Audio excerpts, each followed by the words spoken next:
नमस्कार, स्वागत है आपका एग्जामशाला की यूट्यूब चैनल में। मेरा नाम हिमांशु। आज है 19 में। तो चलिए स्टार्ट करते हैं आज की current affair MCQ. Current affair MCQ start करने से पहले हम लोग एक टेस्ट अटैम्प्ट करेंगे और ये टेस्ट होगा 5 क्वेश्चंस का। इन 5 क्वेश्चंस को आप पढ़िए, वीडियो को पॉज करिए और पॉज करने के बाद इन्हें अटैम्प्ट करने की कोशिश करिए। देखिए, यहाँ पर पहला क्वेश्चन है अमनगढ़ टाइगर रिजर्व। आपको ये बताना है कि अमनगढ़ टाइगर रिजर्व कहाँ पर सिचुएटेड है। ठीक है। सेकेंड क्वेश्चन है Kharchi Puja is a Hindu festival of which state. आपको ये बताना है कि खारची पूजा जो है हिंदू फेस्टिवल है वो किस राज्य का है। ठीक है। अगले क्वेश्चन पर बढ़ते हैं। Joint military exercise between India and Sri Lanka is known as. ठीक है। फोर्थ क्वेश्चन है S S in Kusum scheme stand for. आपको ये बताना है कि एस का मतलब क्या है। कुसुम स्कीम चली थी उसमें। आगे बढ़ते हैं। पर drop more crop under which schemes. आपको ये बताना है कि पर ड्रॉप मोर क्रॉप किस स्कीम से रिलेटेड है। तो इन 5 क्वेश्चंस को आप पढ़िए और इनको अटेम्प्ट करने की कोशिश करिए। ठीक है। तो चलिए बढ़ते हैं हम लोग 15 क्वेश्चंस पर, वो जो एमसीक्यू के लिए हैं। तो ये पहले क्वेश्चन है आपका। पहला question, government of India, West Bengal state government and Asian Infrastructure Investment Bank signed a loan agreement for a space project. आपको ये बताना है कि गवर्नमेंट ऑफ इंडिया और स्टेट गवर्नमेंट के साथ में अभी हाल ही में एशियन इंफ्रास्ट्रक्चर इन्वेस्टमेंट बैंक का एक लोन साइन हुआ है। वो कितने कितने अमाउंट का लोन साइन हुआ है ये बताना है आपको। तो देखिए इसका सही जवाब क्या है। देखिए इसका सही जवाब है बी, यानी 145 यानी 145 मिलियन डॉलर का एक लोन साइन हुआ है। अब आप इसमें पूछ सकते हैं कि लोन किसके लिए है। तो देखिए ये जो लोन है वो लोन दिया जा रहा है दामोदर वैली पर एक प्रोजेक्ट, यानी दामोदर जो हमारी रिवर है उस पर एक प्रोजेक्ट चलाने के लिए। तो ये जो प्रोजेक्ट चलाया जा रहा है प्रेजेंट टाइम पर, ये दामोदर रिवर पर चलाया जा रहा है। और इसका जो मेन ऑब्जेक्टिव है कि वेस्ट बंगाल में इरिगेशन की समस्या को दूर करना। वेस्ट बंगाल में इरिगेशन की समस्या को दूर करना। ये जो प्रोजेक्ट चलाया जा रहा है, इस प्रोजेक्ट की जो कॉस्ट है वो कॉस्ट आपको बता देते हैं। कॉस्ट है इसकी 413 बिलियन डॉलर की कॉस्ट है। बिलियन डॉलर की कॉस्ट है, जिसमें एआईबी यानी एशियन इंफ्रास्ट्रक्चर इन्वेस्टमेंट बैंक, उसके साथ में गवर्नमेंट ऑफ इंडिया और वर्ल्ड बैंक कोऑपरेट करके इस प्रोजेक्ट को बना रहे हैं। इससे क्या होगा कि वहाँ पर वेस्ट बंगाल में काफ़ी ज़्यादा सिंचाई के यानी अच्छे साधन उपलब्ध हो पाएंगे। और इसके साथ में अगर आप देखेंगे कि एशियन इंफ्रास्ट्रक्चर इन्वेस्टमेंट बैंक है, ये जो लोन दे रहा है 145 मिलियन डॉलर का, ये 24 सालों के लिए और 6 साल की ग्रेस पीरियड के लिए दे रहा है। अब अगर हम बात कर लें यहाँ पर दामोदर रिवर की, जैसे मैंने कहा कि दामोदर रिवर पर बनाया जा रहा है, तो इसको कमेंट सेक्शन में मेंशन करिएगा कि जो दामोदर रिवर है वो दामोदर रिवर का ओरिजिन कहाँ से होता है, ये आपको बताना है कमेंट सेक्शन में। ठीक है। इसका ओरिजिन कहाँ से होता है ये इसको कमेंट सेक्शन में मेंशन करके बताइए। और इस पर एक प्रोजेक्ट चलाया गया था फर्स्ट 5 ईयर प्लान के दौरान। उस प्रोजेक्ट का नाम आपको बताइए। देखिए उस प्रोजेक्ट का नाम है दामोदर घाटी परियोजना। तो कौन सी रिवर पर है, यहाँ पर याद रखना है आपको। दामोदर रिवर को देखिए सौरो ऑफ बंगाल भी कहते हैं। ठीक। बढ़ते हैं हम लोग अगले क्वेश्चन पर। क्वेश्चन नंबर सेकंड है the government of India and the World Bank signed proposed for accelerating India's कोविड-19 सोशल प्रोटेक्शन रिस्पांस प्रोग्राम्स। आपको इस क्वेश्चन में बताना है कि अभी हाल ही में गवर्नमेंट ऑफ इंडिया और वर्ल्ड बैंक ने कोविड-19 के दौरान सोशल प्रोटेक्शन यानी सामाजिक सुरक्षा को बढ़ाने के लिए कितने मिलियन डॉलर का एग्रीमेंट किया है। तो देखिए इसका सही जवाब है 1 मिलियन डॉलर, यानी 1 मिलियन डॉलर का जो है एक प्रोजेक्ट साइन हुआ है, जिसमें अभी गवर्नमेंट ऑफ इंडिया को 1 मिलियन डॉलर का जो है एक इन्वेस्टमेंट दिया जाएगा। आगे बढ़ते हैं हम लोग। अच्छा, आप लोग यह बताइएगा कि जो वर्ल्ड बैंक है, वर्ल्ड बैंक का हेडक्वार्टर कहाँ है। इसको कमेंट सेक्शन में मेंशन करिए कि वर्ल्ड बैंक का हेडक्वार्टर कहाँ है और इसका एस्टैब्लिशमेंट आपको बता देते हैं। तो देखिए इसका एस्टैब्लिशमेंट जो हुआ था वो हुआ था 1945 में। याद रखना है आपको इसका एस्टैब्लिशमेंट कब हुआ था। तो इसका एस्टैब्लिशमेंट हुआ था 1945 में। इसका हेडक्वार्टर कहाँ है इसको कमेंट सेक्शन में मेंशन करिए। आगे बढ़ते हैं हम लोग क्वेश्चन नंबर 3 पर। क्वेश्चन नंबर 3 है राजीव गांधी किसान न्याय योजना। Rajiv Gandhi Kisan Nyay Yojana the farmers would be paid per space है per acre for paddy corn and sugar cane crops based on the registered to procured area for the kharif seasons. आपको इस क्वेश्चन में बताना है कि राजीव गांधी किसान न्याय योजना अभी हाल ही में, पहले ही बताइए ये योजना कौन से राज्य के द्वारा चलाई गई है। तो देखिए ये योजना जो चलाई गई है वो छत्तीसगढ़ के द्वारा चलाई गई है। किसके द्वारा चलाई गई है आपको याद रखना है, ये छत्तीसगढ़ के द्वारा चलाई गई है। तो इस योजना में होगा क्या, यानी जो खरीफ सीजन अभी आने वाला है, चालू होने वाला है, उसमें पैडी यानी धान की खेती, कॉर्न की खेती, शुगर केन वगैरह की खेती करने के लिए जो रजिस्टर्ड एरिया है उसके लिए पर एकड़ पर कुछ राशि दी जाएगी इस योजना के अंतर्गत। तो देखिए इसका सही जवाब है क्या, सी, यानी 10,000 रुपये दिए जाएंगे पर एकड़ पर। अगर कोई फार्मर है, वो फार्मर क्या करना चाहता है, कोई पैडी कॉर्न या शुगर केन की खेती करना चाहता है, तो उसमें 10,000 रुपये जो है दिए जाएंगे। अब हम बात कर लेते हैं, ये छत्तीसगढ़ ने चलाया है, तो छत्तीसगढ़ के सीएम कौन है आपको मालूम होगा। छत्तीसगढ़ के सीएम है भूपेश बघेल, और यहाँ के जो गवर्नर हैं, गवर्नर का नाम क्या है, अनुसुईया उइके। ठीक है, तो इसको नोट डाउन कर लीजिएगा। बढ़ते हैं हम लोग अगले क्वेश्चन पर, क्वेश्चन नंबर 4 पर। Who developed mobile indoor disinfection sprayer unit, battery powered disinfect sprayer and pneumatically operated mobile indoor disinfection. पहले हम लोग यहाँ पर बात कर लेते हैं इन दोनों स्प्रेयर की। देखिए अभी हाल ही में 2 स्प्रेयर जो है बनाए गए हैं। एक पहला स्प्रेयर बनाया गया है बैटरी पावर्ड डिसइंफेक्ट स्प्रेयर, और दूसरा है न्यूमेटिकली ऑपरेट यानी मोबाइल इंडोर डिसइंफेक्शन। तो इन दोनों की अगर हम बात करें तो पहला स्प्रे आपने देखा होगा कि जो कोविड-19 के दौरान जो हमारे यहाँ पर स्प्रे करने के लिए आते हैं, यानी जो छिड़काव करने के लिए आते हैं सैनिटाइज करने के लिए, उसके लिए जो स्प्रे अभी तक यूज होते हैं वो हैंड मतलब हाथों से चलाए जाने वाले यूज होते हैं। तो पहली बार एक इन्वेंशन करके बैटरी पावर्ड यानी बैटरी से चलने वाला एक जो स्प्रेयर बनाया गया है। ये स्प्रेयर जो बनाया गया है ये इसमें क्या होगा कि 20 लीटर यानी 20 लीटर के 2 ब्लॉक होंगे, 20 लीटर के 2 ब्लॉक होंगे, जहां पर ये 20 लीटर का हम सैनिटाइजिंग भर के हम इसको छोटी सी छोटी जगहों पर भी इसको सैनिटाइज कर सकते हैं। जैसे आपका कोई ऑफिस है, ऑफिस के साथ साथ में आपका कोई हॉस्पिटल है, घर है, कहीं पर भी है, तो जहां आप स्प्रे नहीं कर पा रहे हैं वहां पर भी ये स्प्रे करने में कामयाब होगा। तो ये याद रखना है आपको कि बैटरी पावर डिसइंफेक्शन स्प्रेयर के बारे में। आगे हम बात करते हैं pneumatically operate mobile indoor disinfection के बारे में। देखिए ये क्या होगा, पहला तो बैटरी ऑपरेट यानी उसमें एक बैटरी लगी होगी जिससे ये क्या करेगा, स्प्रे करेगा। दूसरा क्या होगा, न्यूमेटिकली ऑपरेट में, न्यूमेटिकली ऑपरेट का मतलब ये वायर से कनेक्ट होगा। जैसे मान लो ये एक मशीन है स्प्रे करने वाली, तो इसका एक प्लग यहाँ स्विच से कनेक्ट होगा, ठीक है, और उसके बाद ये स्प्रे करेगा। तो इन दोनों के स्प्रेयर बनाने का एक मेन मोटिव ये है कि हम इसको ऐसी जगह पर भी इस्तेमाल कर सकें जहां से स्प्रे करने में हमें प्रॉब्लम होती है।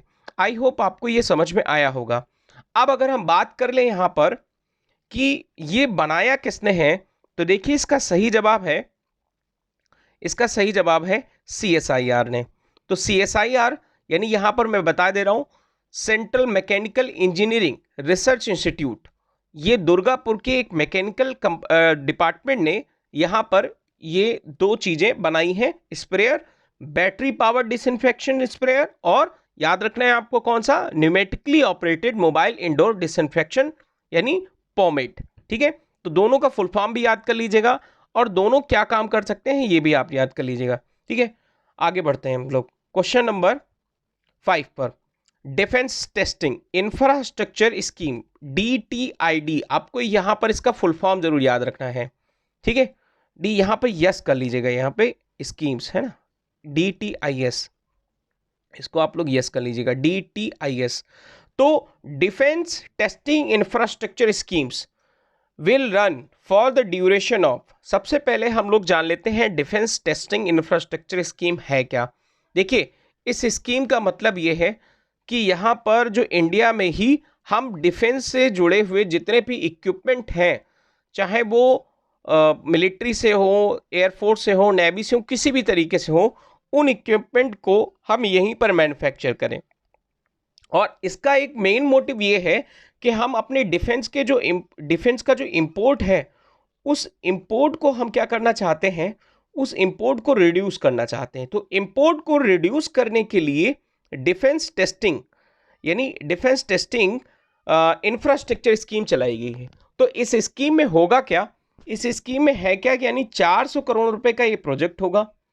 और ये 400 करोड़ रुपए जो है गवर्नमेंट के द्वारा गवर्नमेंट के द्वारा दिए जाएंगे, जिसमें प्राइवेट और प्लस गवर्नमेंट की भागीदारी से, यानी यहाँ पर कुछ यूनिट बनाई जाएंगी जो डिफेंस से रिलेटेड इक्विपमेंट का इस्तेमाल यहीं पर करेंगी।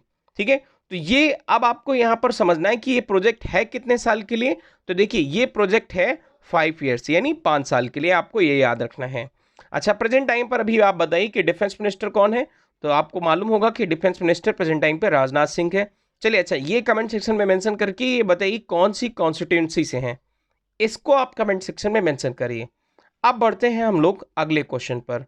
क्वेश्चन नंबर हमारा जो 6 है, who developed to product 3D print hand free object and 3D printed antimicrobial face shield to help in the fight against the outbreak of the कोविड-19 पेंडेमिक। आपको इस क्वेश्चन में ये बताना है कि 2 प्रोजेक्ट चलाए गए हैं। ठीक है, 2 प्रोजेक्ट आपको चलाए गए हैं। एक पहला कौन सा है, पहला है 3D printed hands free object और दूसरा 3D printed antimicrobial face shield. तो दोनों ये प्रोडक्ट आप यहाँ पर बात करिए कि दोनों प्रोडक्ट जो हैं ये चलाए गए हैं, ये किसके द्वारा इन्वेंटेड किए गए हैं, ये आपको बताना है। तो देखिए इसका सही जवाब है national institute of pharmaceutical educations research Guwahati. आपको ये याद रखना है, national institute of pharmaceuticals education and research Guwahati, इसके द्वारा बनाए गए हैं। अब कंटेक्स्ट क्या है, थोड़ा सा हम लोग कंटेक्स्ट के बारे में जान लेते हैं। देखिए कंटेक्स्ट ये है कि आपने यहाँ पर एक इमेज देखी है, ये इमेज जो है ये 3D एक प्रिंट है हैंड फ्री ऑब्जेक्ट, मतलब जैसे आप कोई अपना दरवाज़ा खोलते हैं या फिर कोई भी चीज़ इक्विपमेंट जो है आप अपने घर में यूज करते हैं, तो इससे क्या होगा, ये एक हैंड फ्री ऑब्जेक्ट है। इसमें क्या किया जाएगा, इस पे जो है वायरस का इन्फेक्शन, किसी भी चीज़ का इन्फेक्शन बहुत ही कम होगा और इसको आसानी से भी सैनिटाइज किया जा सकता है। इसलिए जो है 3D printed hand free object लाया गया है। अच्छा, अब हम बात कर लेते हैं दूसरे प्रोजेक्ट की। ये दूसरा प्रोजेक्ट जो है 3D printed antimicrobial face shield, यानी आप बात करिए जैसे आपने देखा होगा एक पर्सन है, तो वो पर्सन अपने चेहरे पर एक 3D प्रिंटिंग एक फेस शील्ड लगाता है। तो एंटी माइक्रोबियल का मतलब उसमें किसी भी प्रकार का कोई भी माइक्रोबियल यानी नहीं रुकेगा। तो ये फेस शील्ड बनाई गई है, किसके द्वारा बनाई गई है, ये याद रखना है आपको, national institute of pharmaceuticals education and research Guwahati के द्वारा बनाई गई है। बढ़ते हैं हम लोग अगले क्वेश्चन पर। क्वेश्चन नंबर हमारा 7 है, who was appointed as the director general of archaeological survey of India effective from 12 May 2020। आपको यहाँ पर ये बताना है कि director general of archaeological survey of India अभी हाल ही में किससे बनाया गया है। तो देखिए इसका सही जवाब आपको पता होगा, आई होप, नहीं पता है तो नोट कर लीजिए। इसका सही जवाब है वी विद्यावती। वी विद्यावती जो है इनको क्या किया गया है कि अभी हाल ही में डायरेक्टर जनरल बनाया गया है, किसका, आर्कियोलॉजिकल सर्वे ऑफ इंडिया का। अब अगर हम थोड़ा सा बात कर लें आर्कियोलॉजिकल सर्वे ऑफ इंडिया की, तो देखिए आर्कियोलॉजिकल सर्वे ऑफ इंडिया एक 1861 में बनी एक ऑर्गेनाइजेशन थी। इसके जो पहले हेड थे जिनका नाम था अलेक्जेंडर कनिंगम। ठीक है, अभी इसका हेड ऑफिस कहाँ है, तो हेड ऑफिस देखिए इसका हेड ऑफिस है न्यू दिल्ली में, नई दिल्ली में इसका हेड ऑफिस है। ठीक है, और आर्कियोलॉजिकल सर्वे ऑफ इंडिया कौन सी मिनिस्ट्री के अंतर्गत आती है, तो देखिए आती है मिनिस्ट्री ऑफ कल्चर के अंतर्गत। ये याद रखना है आपको, ministry of culture. Ministry of culture कौन है, इसको कमेंट सेक्शन में आप मेंशन करिए, ये आपके लिए होमवर्क है। बढ़ते हैं हम लोग अगले क्वेश्चन पर, यानी क्वेश्चन नंबर 8 पर। Which airport has won the Skytrax award 2020 for best regional airport in India and Central Asia.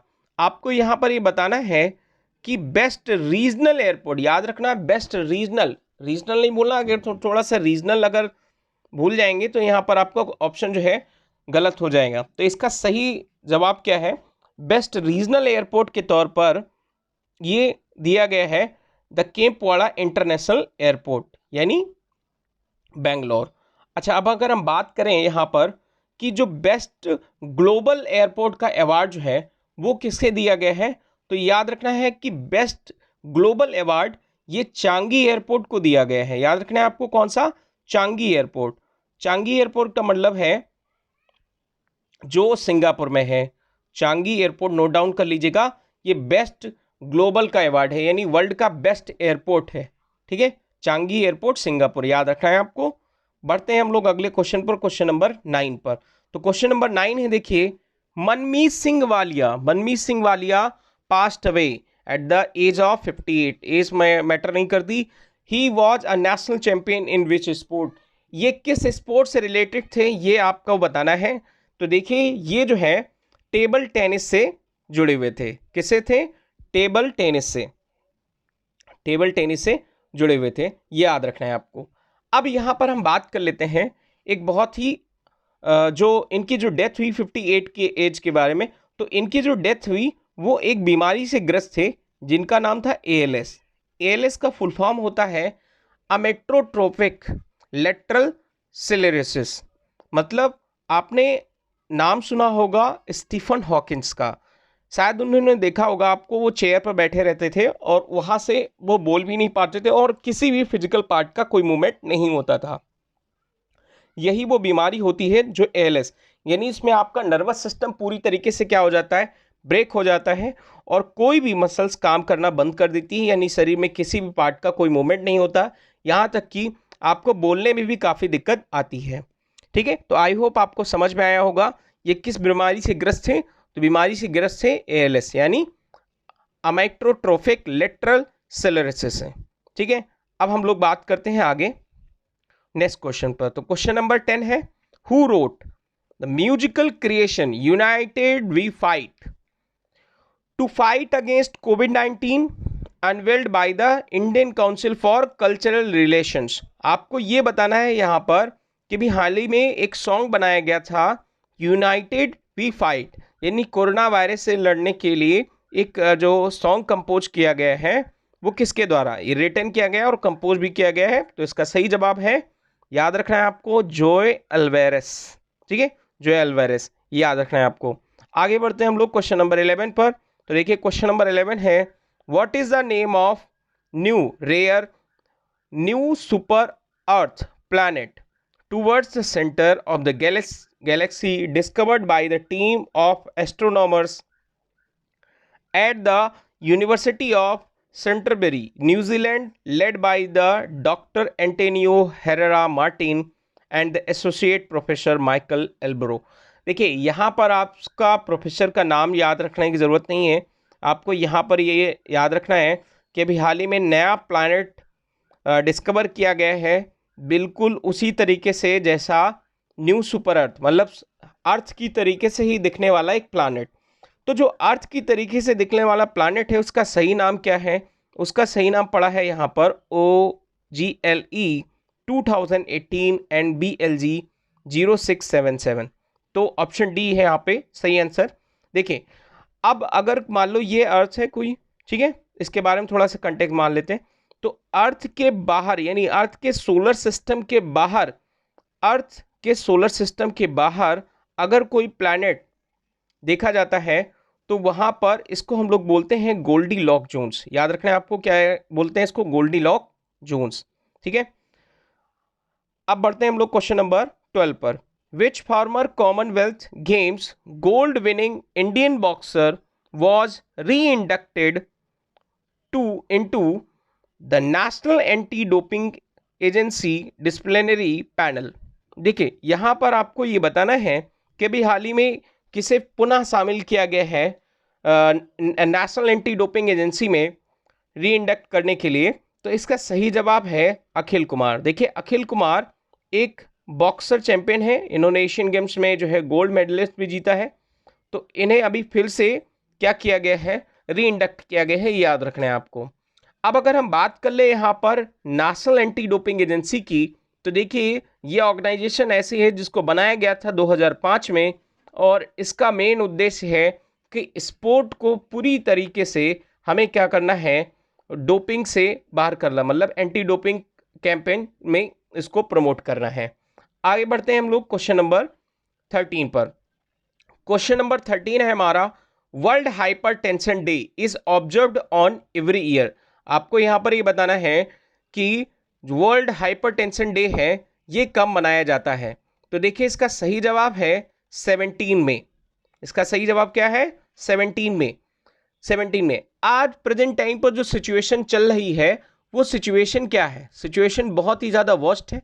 इसमें लोगों को क्या होता है कि हाई ब्लड प्रेशर की बीमारी होती, जिसके कारण उन्हें हाइपरटेंशन कैसे, यानी हाइपरटेंशन किसे कहते हैं, जब आपका ब्लड प्रेशर बहुत ज़्यादा क्या हो जाता है, हाई हो जाता है। अब अगर हम बात कर ले यहाँ पर हाइपरटेंशन की, तो हाइपरटेंशन के मेन कॉजेज क्या होते हैं? अब अगर हम बात करें मेन कॉजेज का, तो मेन कॉजेज का मतलब होता है कि आपके शरीर में मान लो ब्लड की मात्रा बहुत ज़्यादा बढ़ गई है, ठीक है, ब्लड की मात्रा बहुत ज़्यादा बढ़ गई है, या फिर आप बहुत ज़्यादा क्या हो गए हैं, टेंशन ले रहे हैं, आपका शरीर बहुत ज़्यादा भारी है, वेट आपका बहुत ज़्यादा है, वेट आपका बहुत ज़्यादा है, या फिर मान लो आपके शरीर में फैट बहुत ज़्यादा जमा हो गया है, तो फैट जमा होने के कारण आपके हार्ट को बहुत ज़्यादा काम करना पड़ता है, तो इसकी वजह से आपके शरीर में हाइपरटेंशन रोग हो जाता है। इस कभी कभी ऐसा भी होता है कि आप बहुत ज़्यादा सोचते हैं या बहुत ज़्यादा टेंशन लेते हैं, तो इसकी वजह से भी आपको हाइपरटेंशन की बीमारी हो जाती है। तो टेंशन ना लीजिए, टेंशन फ्री रहिए और काम करते रहिए, बिजी रहिए, व्यस्त रहिए, मस्त रहिए, यही जीवन का एक उद्देश्य है। बढ़ते हैं हम लोग अगले क्वेश्चन पर। क्वेश्चन नंबर 13 के साथ 14 है हमारा। 14 क्वेश्चन क्या कहता है? 14 क्वेश्चन है, project Himank and project Deepak is related to which organization. आपको ये बताना है कि प्रोजेक्ट हिमांक और प्रोजेक्ट दीपक दोनों किस ऑर्गेनाइजेशन से जुड़े हुए हैं। तो देखिए इसका सही जवाब है क्या? BRO, यानी बॉर्डर रोड ऑर्गेनाइजेशन। अब हम यहाँ पर एक कंटेक्स्ट की बात कर लेते हैं। देखो मान लो यहाँ पर लेह और लेह से मनाली के बीच का जो रास्ता है वो हर साल फ्रोजन हो जाता है, मतलब जम जाता है बर्फ से। तो इसमें जो है 2 ऑपरेशन चलाए गए BRO के द्वारा। वो BRO के द्वारा जो ऑपरेशन चलाए गए, उन ऑपरेशन का नाम रखा गया प्रोजेक्ट हिमांक। प्रोजेक्ट हिमांक का मतलब है यहाँ पर कि जो बारलाचा पास है, मतलब जो लेह को हिमाचल प्रदेश से जोड़ता है, उस पर जो है वहाँ से बर्फ को हटाने के लिए ये ऑपरेशन चलाया गया था। तो आपको याद रखना है प्रोजेक्ट हिमांक और प्रोजेक्ट दीपक ये रिलेटेड हैं किससे?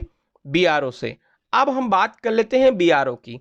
देखिए BRO एक बॉर्डर रोड ऑर्गेनाइजेशन है जो 1960 में फॉर्म हुई थी। याद रखना है आपको, कब? 1960 में, यानी बॉर्डर रोड ऑर्गेनाइजेशन। तो जो हमारे बॉर्डर हैं नेबरिंग कंट्री से, उनकी कंट्री से जुड़े हुए जो बॉर्डर हैं, उन बॉर्डर के किनारे हमारे सड़क निर्माण को बढ़ावा देना, इसके लिए बॉर्डर रोड ऑर्गेनाइजेशन 1960 में बनाई गई थी। अच्छा, जो बॉर्डर रोड ऑर्गेनाइजेशन बनाई गई थी ये कौन सी मिनिस्ट्री के अंतर्गत आती है? तो ये आती है डिफेंस मिनिस्ट्री के अंतर्गत। ये याद रखना है आपको, डिफेंस मिनिस्ट्री के अंतर्गत आती है। बढ़ते हैं अगले क्वेश्चन पर, यानी क्वेश्चन नंबर 15 पर। तो क्वेश्चन नंबर हमारा 15 बहुत ही आसान क्वेश्चन है। आशा करते हैं कि इस क्वेश्चन का जवाब आप खुद दीजिए। Who is new prime minister of Israel? ये आपके लिए होमवर्क हम छोड़ देते हैं। तो ये आप बताइए कि इसका प्रेजेंट टाइम पर आंसर क्या है। तो इसका सही आंसर है बेंजामिन नेतन्याहू, ठीक है। बढ़ते हैं, अब उन क्वेश्चंस को हम लोग डिस्कस कर लेते हैं जो मैंने आपको दिए थे, यानी अटेम्प्ट करने के लिए। तो बढ़ते हैं उन क्वेश्चंस पर। क्वेश्चन नंबर हमारा पहला क्या था, आपको याद है? क्वेश्चन नंबर हमारा पहला था अमनगढ़ टाइगर रिजर्व। तो अमनगढ़ टाइगर रिजर्व जो है वो कहाँ है? तो आपको याद रखना है कि ये उत्तर प्रदेश में है, बिजनौर डिस्ट्रिक्ट से। और यूपी में 3 टाइगर रिजर्व हैं, 3 टाइगर रिजर्व हैं। एक पहला है पीलीभीत टाइगर रिजर्व, दुधवा है, और दूसरा है दुधवा नेशनल पार्क भी है और वहाँ टाइगर रिजर्व भी है। और आपको तीसरा याद रखना है अमनगढ़ टाइगर रिजर्व, ठीक है। अब हम बात करें यहाँ टाइगर रिजर्व की, तो टाइगर रिजर्व जो है इसकी शुरुआत कब हुई थी ये याद रखना है आपको। तो इसकी शुरुआत देखिए हुई थी 1972 में, ठीक है, ये याद रखना है आपको। सेकेंड क्वेश्चन पर पढ़ते हैं। सेकेंड क्वेश्चन हमारा क्या था, खर्ची पूजा इस Hindu festival of which state. यहाँ पर आपको ये बताना है कि खर्ची पूजा किससे रिलेटेड है। तो आपका जवाब रेडी होगा। देखिए खर्ची पूजा जो है एक त्रिपुरा का एक फेस्टिवल है, त्रिपुरा का, ठीक है। ये जुलाई महीने में, याद रखना है, जुलाई महीने में कंडक्ट किया जाता है। त्रिपुरा की राजधानी क्या है, अगरतला। तो वहाँ पर कई सैकड़ों लोग इकट्ठा होते हैं। तो खर्ची पूजा, ये खर्ची पूजा क्या है कि जुलाई महीने के बाद यानी अमावस्या के बाद मून को अट्रैक्ट करने के लिए यानी चंद्रमा को अट्रैक्ट करने के लिए खर्ची पूजा का आयोजन होता है। इस खर्ची पूजा में होता क्या है कि अर्थ के जो 14 देवी देवता हैं उनकी पूजा होती है। याद रखना है आपको, कौन से 14 देवी देवताओं की पूजा होती है, ठीक है। खर्ची का मतलब होता है खया, खया का मतलब होता है अर्थ, यानी अर्थ के देवताओं की पूजा ही खर्ची पूजा है, याद रखना है आपको, ठीक है। आगे बढ़ते हैं हम लोग। ज्वाइंट मिलिट्री एक्सरसाइज, यहाँ पर आपको याद रखना है joint military exercise between India and Sri Lanka. तो इसका नाम है मैत्री शक्ति, याद रखना है मैत्री शक्ति, ठीक है। आगे बढ़ते हैं हम लोग क्वेश्चन नंबर 4 पर। क्वेश्चन नंबर 4 है हमारा एस। एस इज स्टैंड, मतलब आपको यह बताना है कि एस किस लिए है। तो कुसुम पहले हम लोग जान लेते हैं, कुसुम क्या है। देखिए कुसुम एक स्कीम है जिसका फुल फॉर्म है किसान ऊर्जा सुरक्षा उत्थान महाअभियान, ठीक है, अभियान, ये याद रखना है आपको, ठीक है। तो किसान ऊर्जा सुरक्षा उत्थान महाअभियान ये जुड़ा है कुसुम से। इसमें आपको एस फॉर लिखना है, तो एस फॉर क्या हो गया, सुरक्षा हो गया, ठीक है। अच्छा, अब इस स्कीम के बारे में हम लोग जान लेते हैं। देखिए ये स्कीम जो है इसका मतलब है कि हमें जो अंडरग्राउंड, मतलब क्या करना है कि अंडरग्राउंड से पानी निकालकर हमें पूरी तरीके से सिंचाई को बढ़ावा देना। मतलब हमें क्या करना है, बिना किसी भी एनर्जी सोर्स, मतलब एक सोलर पंप हम लगाएंगे। जैसे मान लो ये खेत है हमारा, तो खेत के इस पार्ट पर हमें सोलर पंप लगाएंगे और सोलर पंप क्या करेगा, ज़मीन से जल निकालकर पानी निकालकर इस खेत को सिंचाई करने का काम करेगा। तो सोलर जो पैनल होगा, इस सोलर पैनल से हम लोग पानी भी लेंगे और साथ साथ में ऊर्जा का भी उत्पादन करेंगे। आपने 2020 के बजट में एक स्कीम का अनाउंसमेंट सुना होगा कि किसान अब अन्नदाता के साथ साथ में ऊर्जादाता भी बनेगा। तो ऊर्जादाता में कॉर्पोरेशन कौन करेगा, कुसुम स्कीम। याद रखना है आपको, कौन सी स्कीम, कुसुम, ठीक है। फुल फॉर्म जरूर याद रखना है आपको। आगे बढ़ते हैं हम लोग।